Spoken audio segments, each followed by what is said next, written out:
everyone! Hello! Hello po sa lahat po ng nakakabasa ng, ano bang tawag doon? Ang aking caption. Yes, totoo po yun. I passed the B2 Allgemein. And yes, I did not attend formal class for B2 Allgemein. And luckily, I passed the exam. And gusto ko pong ipapakita. And yeah, this is the certificate. So to those who are aiming to also get the certificate, and to those who are now preparing for the B2 exam, I hope that this video will be of help. I hope that in my own little way, I could be able to share this to those who are also struggling right now, and also at the same time nervous because of, the B2 Prüfung or exam. I don't know when, but and I know that it is really very exhausting to study Deutsch because this language is really very difficult. Only those who are learning Deutsch can attest to that, just like me. And my experience in preparation was really very toxic, and there was also time that I wanted to give up, and my husband can attest to that because B2, Deutsch B2 is really very difficult. By the way, to those who do not know what is Deutsch B2 or what is Deutsch B2, this is a level of Deutsch language tests that one must accomplish for some purposes, for some reasons. And I have this because, or I need at least Deutsch B2 certificate or Deutsch B2 certificate for me to be able that my profession in the Philippines will be anerkannt or will be recognized here in Deutschland. By the way, I am a Filipina. I am from the Philippines, and I am a foreigner here in Deutschland or in Germany. So, if you are a foreigner of Deutschland or Germany, you are required to undergo Deutsch language learning or courses because you need to have at least B1. No, okay? But in my case, I need more than B1 or B1, so I need B2 because that is what is needed by the government who is responsible of recognizing my documents or my profession. That is part of the requirements that they are asking for, at least B2 or B2. That's why I have this. But if you have no profession, it's only because you are Ausländer here or foreigner here in Deutschland, and in the future maybe you want also to be a citizen of Germany, you need at least B1 plus integration course. Now, yung integration course, that is all about politics or topics about Deutschland. It's like integration. You are being taught on what are the important things you should know about Deutschland or about Germany. So from the history to the basic laws, and also the government, what is the type of government Deutschland or Germany has. That is only in B1 or B1. And that is what we call as integration course. Kasi siya embedded, magkasama po yun eh. Kasi yun yung isa sa purpose nun. Aside from, you can already find a work. So, meron na ako lahat nun. So, parang nag-level up ako one step higher. So, ito yung B2. Kasi nga, mayroon akong ipapa-recognize or mayroon akong ipapa-register. No? And yes, we already submitted the documents because that has been prepared already by my husband long time ago, and we are just waiting for the result of the B2. So when I received this last month, I was thinking of sharing this to everyone. So just like in B1, B2 also has a lesson, a Hören, a Sprachbausteine, a Schreiben, mündliche. Okay, but in every category, of course, it is like to the maximum level of difficulty. No, the best example that I can give is in Sprachbausteine. If you can remember, in B1, it's like only a simple letter, and then you have to fill in the blank with the right word, and it's only not so much. Okay, here in B2, super hard. It's really very hard. I can say that B2 is really to the maximum level of difficulty. Okay, but don't worry, because you know, practice really helps. Just keep going. Just try to study. Like what I wanted to share to all of you today is those things that are written at the back of the certificate, because you will not know this if you don't have yet the certificate. Okay, it is written here what corresponds Telk Deutsch B2. It says here that Telk Deutsch B2 corresponds to level B2 or B2 of the Common European Framework of Reference for Languages. Telk examination, because I took it with Telk. Telk examinations are set centrally and are carried out and marked according to standardized criteria. Okay, what does Telk Deutsch B2 signifies? Or if you are a certificate holder, what does it mean? So Telk Deutsch B2 demonstrates the candidate's ability to understand the main points and details of text on a wide variety of topics. So this is where the reading comprehension comes out. Because in reading comprehension, one must know what does the text is all about, the content in general, your understanding about the main points, and then you extract it to get the details. Because in reading comprehension or the Leseverstehen, if you do not have enough understanding about the text or about the situation, you will really have a hard time to choose the right answer.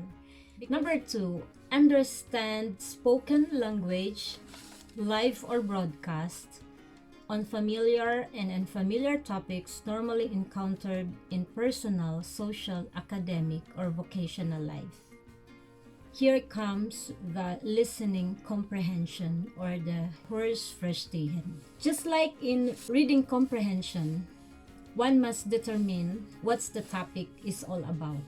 And then after that, you have to extract the topic, the details. You have to get also the details. But this time, it is through listening. Your listening comprehension here is being tested. So practice listening news on TV, on radio, interviewing people responsible in monitoring the condition of the weather, zum Beispiel, interviewing the people in that area.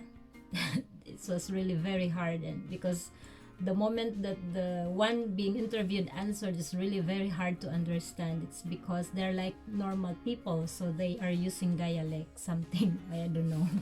And then number 3, use language fluently, accurately, and effectively on a wide range of general and vocational topics. So dito lalabas, or here comes the Sprachbausteine or the language elements. So in language elements or in Sprachbausteine na lang kasi yun yung very alam natin. In Sprachbausteine, one is going to fill in the blank with the correct answer. Again, the choices are confusing, especially if one doesn't understand the topic. It is like an article taken from newspaper or magazine about everything under the sun, like art, nature, work, or at work, etc. So in Sprachbausteine, one must be good in vocabulary. One must be very good, if not fluent, in using language, in an accurate and effective manner, and not only about language being used in daily lives, but also language that is very unfamiliar to you. So number 4, write semi-formal standard letters and personal letters. So here it comes the writing or the schreiben. We all know that in writing, it's not just enough that you practice making letters. It is also important that you have to practice understanding what is being asked of you. It's very impossible for you to write the right letter if you do not understand what is being asked for, or you don't even understand the whole text. What is it all about? Okay, so even if you will make a very long letter, but your letter is not an answer to what is being asked from you to write, then it is also equivalent to nothing, or equivalent to 0 point.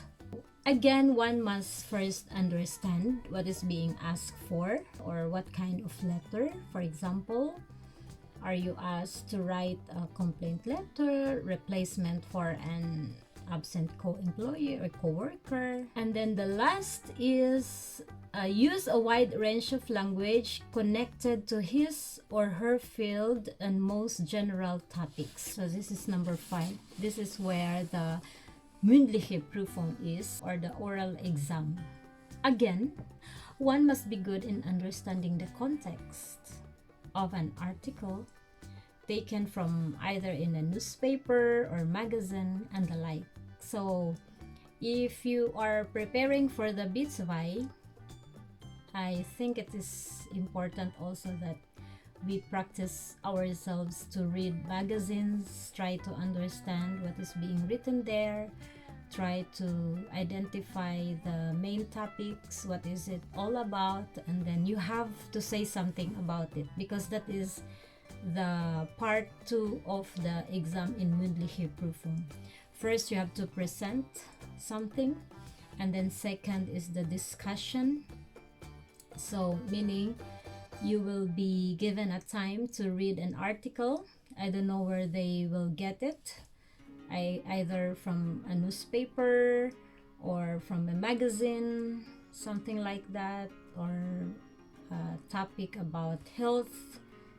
It's a wide range because this is Allgemein, everything under the sun. So, or they're about work conditions, something like that. And then it is really very important that you know what it is all about, and you have a wide knowledge about that certain topics for you to be able to present it very well, and also you can have a lot to say about this topic because you have at least understanding, or you have knowledge about this topic. And then you have to ask questions to your partner. So it's like a sort of discussion. So you have to discuss. So don't worry about the part 3 of the mündliche Prüfung, because it's only about problem lösung, or problem solving. So just like the same in B1 or B1. If you had B1 already, then it must not be so difficult for you. Just really the same. And that's all. Okay. So I think it is also important that I have to discuss how to pass the examination. So based on what is written here, no? Okay. To pass the examination, the candidate must get at least 60% of the total number of points, both in the written and in the oral examination. This means a total of 135 points in the written examination and 45 points in the oral examination. So in written examination, it is all in all 225 points. And you need only 135 points out of 225 points to pass the schriftliche Prüfung or the written examination. The schriftliche Prüfung or the written examination consists of Leseverstehen, which is 75 points all in all, Sprachbausteine 30 points, Hörsverstehen 75 points, Schriftlicher Ausdruck or the Schreiben is 45 points. So when you sum it up, it is 225 points all in all. So in mündliche Prüfung or oral examination, you only need 45 points to pass the exam. So how many points all in all in mündliche Prüfung? It is 75 points. So remember, out of 75, you only need to have 45 points to pass the mündliche Prüfung. So in mündliche Prüfung, it consists in Präsentation or presentation, 25 points, discussion, 25 points, Problemlösung or problem solving, 25 points. I hope that it is a help, and I hope that I'm in some way able to encourage everyone to just believe in yourself. Don't lose hope. Just have the determination to pass the exam. Just continue with what you are doing. Review and review and review. And of course, do not forget to pray. Prayer helps really. It will give you the confidence that you can make it, you can do it. And the moment that you have that confidence in you, believe me, you will pass the exam. Again, I am not advising anyone to do self-study because it is really very hard. I have my reason why I did it. It is very important that you attend formal class where you have teachers to ask for clarification, to check your letters, and you have classmates that you can communicate to practice your speaking or expression. Good luck to those who are taking the exam. Just relax and have faith and believe in yourself.